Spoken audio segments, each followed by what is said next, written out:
In Kyiv, Ukraine, a storm is brewing not on the battlefield, but in the halls of power. As the war against Russia grinds into yet another year, Ukraine's internal battle against corruption and political influence deepens. The nation, hailed for its resilience and unity under fire, now faces an uncomfortable question. Is justice in Ukraine truly independent, or is it being bent to political will? Recent months have seen a wave of arrests involving public officials and executives, shaking confidence in Kyiv's commitment to the rule of law.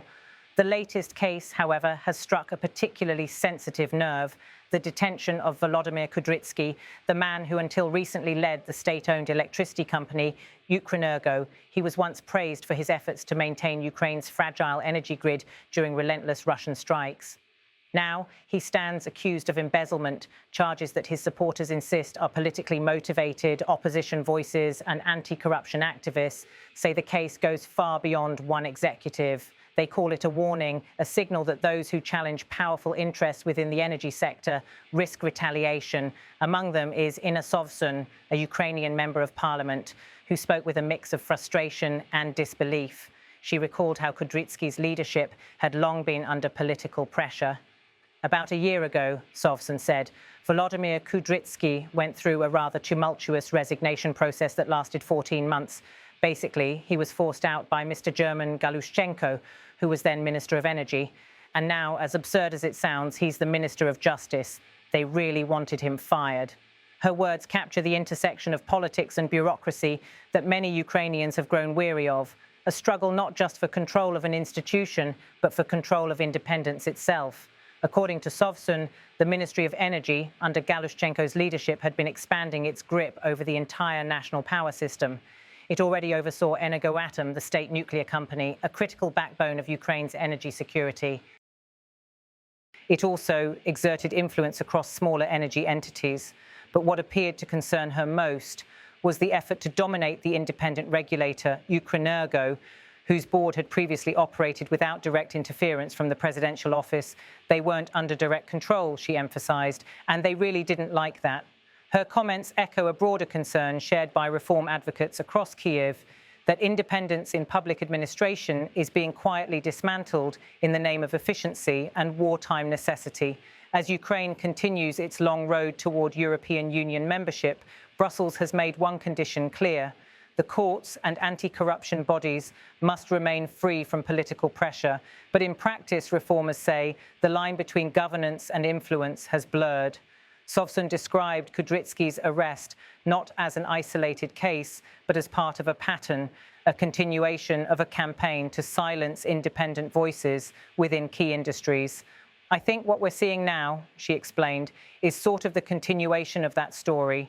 You could say he's just an individual managing his own affairs, but I believe this is revenge for maintaining his independence from the start. They're even trying to blame him for the power cuts already underway. Those words resonate deeply in a country where electricity has become a symbol of national survival. Throughout the war, every light switched on, every street re-illuminated after an airstrike has been a statement of defiance. And for many Ukrainians, the idea that a man who kept the lights on could be punished for political reasons strikes a painful chord. As the investigation continues, Sovsun says she feels a mix of relief and disappointment. Relief that Kudrytskyi himself appears innocent of the charges, but disappointment in how the process has unfolded. That's what relieved me, she said. Volodymyr doesn't seem guilty of the accusations against him, but I'm extremely disappointed because the system is clearly very biased. I really hoped there was more to it than just political persecution.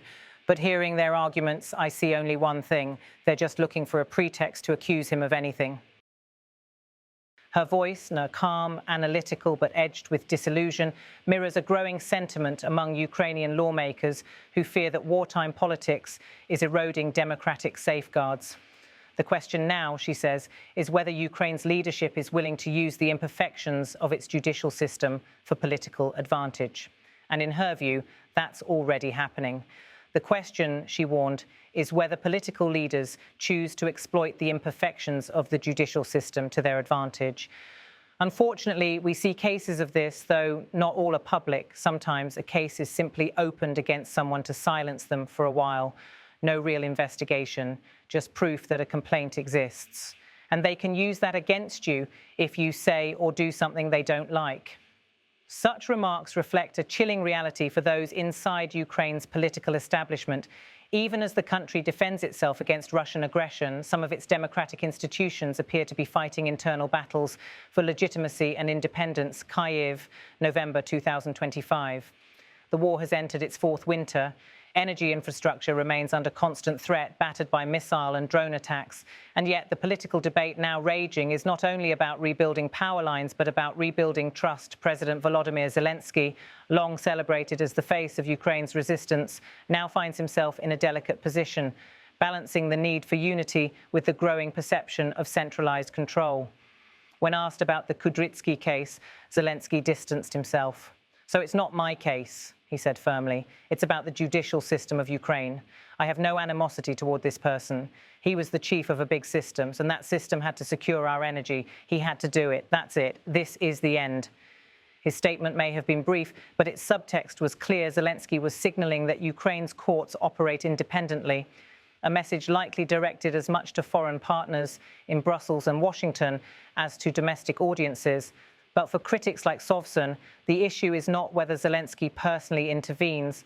It's whether the broader system allows fair and transparent justice in politically sensitive cases. Behind closed doors, many Ukrainian officials privately acknowledge that wartime governance is complicated. When the survival of the nation depends on coordination between ministries, the temptation to centralize control can be strong. Yet each such step raises uncomfortable questions about the future. Can Ukraine preserve democratic integrity while fighting for its existence? Can it reform institutions under the pressure of war? The stakes could not be higher. For Ukraine's European allies, judicial independence is not just a bureaucratic requirement, it is a test of credibility. For ordinary Ukrainians who endure blackouts and bombardments, it's a question of faith in their own government. In Kyiv cafes, conversations about corruption now sit uneasily beside discussions of the front line. People express pride in their soldiers, but skepticism toward bureaucrats. They recall promises of transparency, integrity, and reform made in the early days of the war, promises that, to many, now seem distant. The case of Volodymyr Kudrytskyi is just one of many that have emerged over the past year. Each reveals the same tension between control and freedom, between loyalty and accountability. Supporters of the government argue that extraordinary times demand extraordinary measures, but human rights organizations caution that every compromise made in the name of necessity leaves a scar on democracy. In this uneasy balance, Ukraine's future lies. Its path to Europe runs not only through battlefields and diplomacy, but through the quiet corridors of its courts. For now, the war continues, the power lines flicker, and the political intrigue deepens. Kudrytskyi remains behind bars, a symbol perhaps of the difficult intersection where governance meets survival. And as President Zelensky's administration navigates mounting international scrutiny, the narrative of Ukraine as a nation of both courage and complexity grows stronger. Its leaders fight not only an external enemy, but the shadow of old habits, the temptation to wield power unchallenged. Every arrest, every accusation, every trial becomes a mirror reflecting that struggle. Whether the Kudrytskyi affair marks a turning point or another chapter in a long history of internal rivalries remains to be seen. What is certain is that for Ukraine, winning the war abroad will mean little if it loses the battle for justice at home. As the lights of Kyiv burn through another winter night, one truth endures: the fight for democracy does not end at the front line. It continues in courtrooms, in ministries, and in the conscience of those who lead.